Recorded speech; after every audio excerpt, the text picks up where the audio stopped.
बहुत समय पहले की बात है। एक छोटे से गांव में दो बहुत अच्छे दोस्त रहते थे, राज और कृष्ण।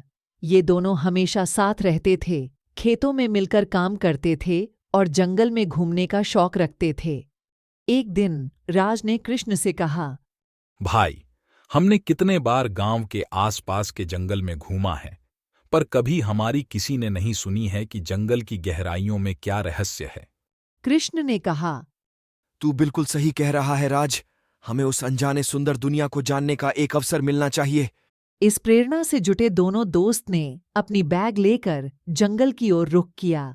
जंगल की गहराइयों में घूमते हुए राज और कृष्ण ने एक बड़े पेड़ के नीचे बैठकर अपनी देखभाली की बातें कर रहे थे। तभी एक सुंदर औरत उनके सामने आई। यह औरत बहुत ही खूबसूरत थी, परंतु उसकी आंखों में एक अजीब सी चमक थी। राज और कृष्ण ने एक दूसरे को गंभीर नजरों से देखा, लेकिन उन्हें यह भी महसूस हुआ कि कुछ अनोखा है।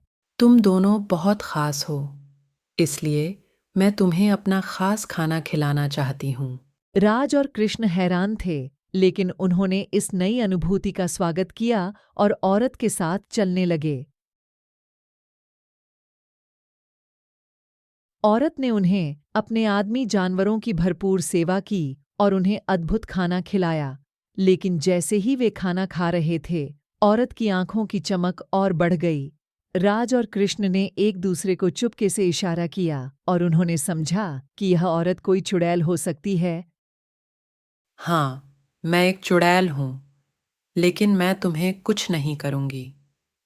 मैंने तुम्हारी दोस्ती की कोशिश की थी।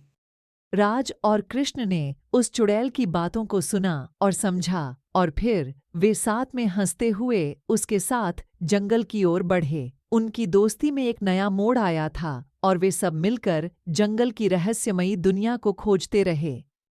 इस कहानी से हमें यह सीखने को मिलता है कि कभी-कभी हमारी दुनिया में अनुभूतियों का अद्भुत सामर्थ्य होता है और हमें खुद को खोलकर नए अनुभवों का सामना करना चाहिए। दोस्ती और सहयोग हमें हमेशा आगे बढ़ने में मदद करते हैं, चाहे हमें जिसे भी मिले।